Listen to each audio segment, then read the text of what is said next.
Dan pemirsa, langsung saja untuk membahas lebih lanjut terkait dengan ancaman deflasi panjang, sudah bergabung lewat sambungan Zoom Muhammad Faisal, Direktur Eksekutif KOR Indonesia. Selamat siang Mas Faisal. Selamat siang Mas. Baik, Mas Faisal, bisa dijelaskan sebetulnya apa pemicu deflasi di 5 bulan terakhir ini, dan benarkah ini mirip dengan deflasi pada tahun 1999? Baik, sebetulnya agak panjang membahasnya, tapi begini, kita lihat dulu pola dalam 5 bulan terakhir di tahun-tahun yang sama di sebelumnya, ya. Nah, kalau kita melihat pola inflasi, sebetulnya dalam 1 tahun ini peaknya itu tercapai pada masa Ramadan dan juga Lebaran. Nah, kemudian setelah itu turun biasanya. Jadi termasuk pada masa-masa bulan-bulan September, Oktober. Nah, ini biasanya rendah, kemudian agak mulai naik lagi di November dan peak lagi di bulan Desember. Setelah itu turun kembali. Nah, jadi artinya kalau kita melihat dari pergerakan inflasi di tiap tahun untuk bulan-bulan ini memang rendah. Nah, cuma masalahnya di tahun-tahun sebelumnya serendah-rendahnya tidak pernah sampai deflasi atau bahkan deflasinya kalau sampai 5 bulan berturut-turut ini tidak pernah sekali terjadi dalam kondisi normal. Bahkan tidak juga terjadi pada tahun 2020. 2020 itu 3 bulan turut-turutnya, ya. Nah, sekarang sudah 5 bulan berturut-turut dan potensinya bisa jadi sampai 6 bulan. Kalau saya prediksikan di Oktober sangat mungkin bisa deflasi kembali.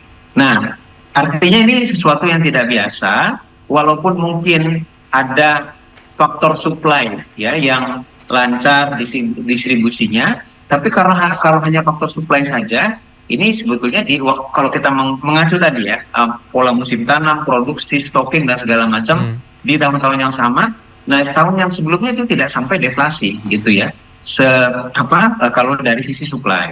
Nah, sekarang kalau kita bandingkan dengan dari sisi permintaan, karena kan kita lihat dari dua sisi.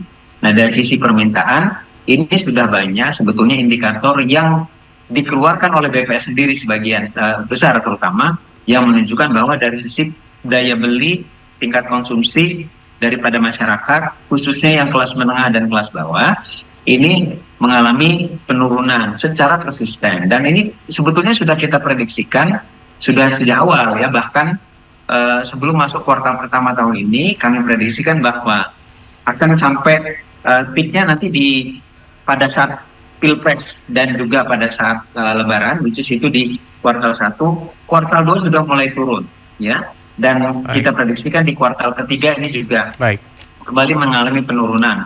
Karena kami melihat pada kuartal 1 saja, pada masa ada pilkada dan juga ada Ramadan, pertumbuhan konsumsi itu hanya 4,9%. 4,9% itu di bawah pertumbuhan historisnya yang di 5%. Nah, kalau konsumsi udah turun atau melemah, ya bukan turun tapi melemah pertumbuhannya, walaupun cuma 0,1%, itu dampaknya besar. Dan itu terkonfirmasi juga dari sisi demand. Kita melihat tingkat konsumsi untuk retail maupun barang-barang yang durable goods, dari tingkat upah, tingkat simpanan di perbankan, sampai kepada penurunan jumlah orang yang bekerja, terutama yang full time ya. Nah, ini semuanya mengkonfirmasi bahwa ini ada permasalahan permintaan ini yang mengerek harga barang itu turun. Makanya tidak berbeda ya, anomali pada saat sekarang itu deflasinya. Baik, Mas Faisal, sempat Anda sampaikan tadi bahwasanya baru kali ini terjadi 5 bulan berturut-turut, bahkan ada potensi 6 bulan berturut-turut. Apakah ini artinya sesuatu yang perlu dikhawatirkan atau justru menguntungkan? Atau ada dampak-dampak signifikan lain yang berkaitan dengan deflasi ini? Ini mengkhawatirkan karena saya melihat ini faktor demand lebih besar, ya, walaupun ada juga faktor supply mungkin, tapi faktor demandnya lebih besar. Mengkhawatirkan karena untuk negara yang punya pertumbuhan rata-rata 5%, negara berkembang ya, tumbuh rata-rata 5%. Nah, ini inflasi itu hampir nggak pernah deflasi. Beda kalau kita cerita misalkan Jepang, ya. Jepang itu pertumbuhannya sangat lambat sekali, 1%, ya, 2% itu sudah sangat bagus. Dan Jepang itu inflasinya sangat rendah, bahkan dalam masa-masa sebelumnya itu deflasinya panjang gitu. Nah, tapi kalau untuk negara yang sudah berkembang, kalau Jepang kondisinya negara maju ya, sudah maju, jadi memang pada sampai stage-nya sudah sampai di situ. Nah, di Indonesia masih berkembang nih, ya, jadi masih 5%-an. Nah, ini biasanya diikuti oleh inflasi, walaupun yang diharapkan adalah inflasi yang terkendali, bukan inflasi yang tinggi, tapi inflasi yang relatif terkendali. Nah, tapi kalau sampai deflasi lebih beruntun, ini sesuatu yang tidak biasa untuk negara yang tumbuhnya sampai 5%. Ya. Dan yang dikhawatirkan ini mengarah pelemahan demand ini kalau tidak segera diantisipasi, ini bisa mengarah kepada hal-hal yang lain termasuk kondisi resesi. Walaupun kalau sekarang dikatakan resesi jelas tidak, karena pertumbuhan ekonomi kita masih bagus ya.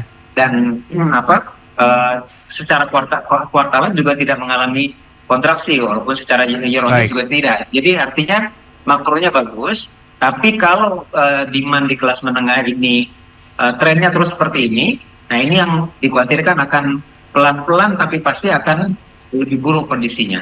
Baik, Mas Faisal, apakah bisa kita bilang deflasi beruntun ini bisa berpengaruh terhadap PHK atau pengangguran mungkin?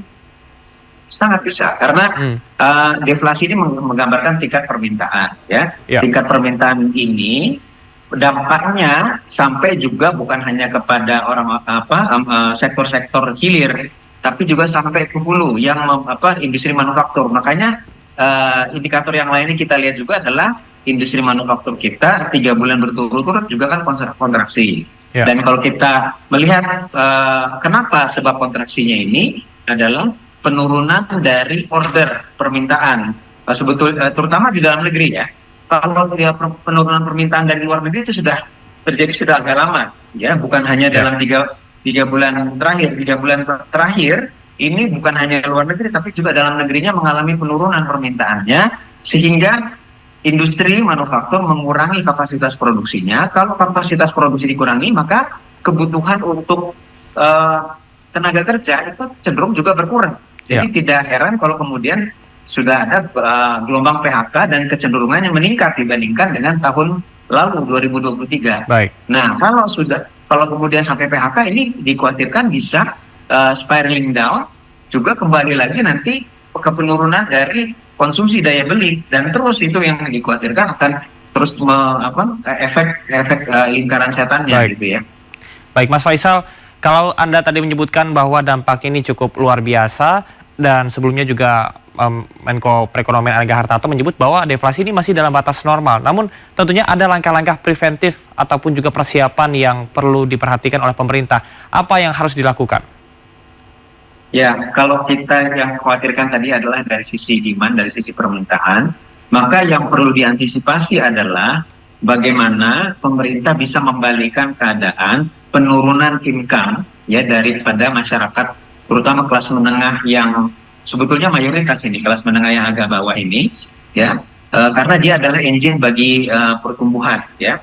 Nah, kalau income-nya melemah, ini yang menyebabkan konsumsinya juga mengalami penurunan, gitu. Karena kalau sepanjang dia masih tabungan ada, ini kan dia pakai kekurangannya dia akan makan tabungan, pakai tabungan. Tapi kalau tabungannya sudah habis, mereka akan pinjam. Kalau mereka tidak bisa bayar, ya pinjamannya, nah ini kan menimbulkan masalah yang lebih besar lagi.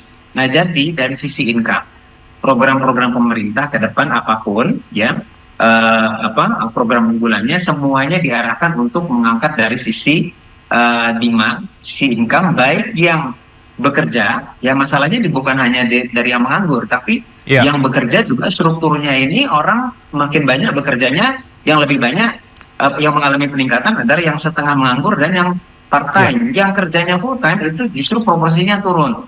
Nah, ini mempengaruhi tingkat income. Jadi walaupun dia secara statistik bukan penganggur, tapi dari pendapatannya sangat-sangat terbatas. Nah, belum lagi kita berbicara yang menganggur ya. Nah, jadi menciptakan lapangan pekerjaan satu hal. Yang kedua, bagi yang bekerja ditingkatkan income-nya. Bagi yang di sektor formal berarti kan ini ada kaitannya dengan strategi menarik investasi. Ada strategi juga perdagangan untuk memastikan industri dalam negeri dia mendapatkan atau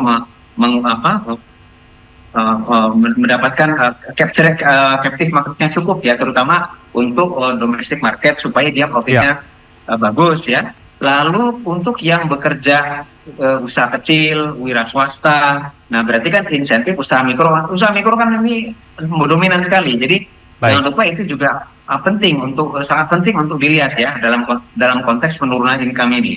kalau dia usahanya bagus, profitabilitasnya meningkat, akan meningkatkan dari spending dia juga, ya. Nah, jadi ini semua programnya diarahkan untuk meningkatkan income bagi yang terutama yang sudah bekerja, dan juga tadi yang bekerjanya part time dan Baik. apalagi yang menganggur, begitu ya. Baik, Mas Faisal, ternyata penting sekali untuk mempertahankan kesesuaian demand dan juga income. Terima kasih, Mas Muhammad Faisal, Direktur Eksekutif KOR Indonesia. Salam sehat, Sama-sama, selamat Mas. bertugas kembali.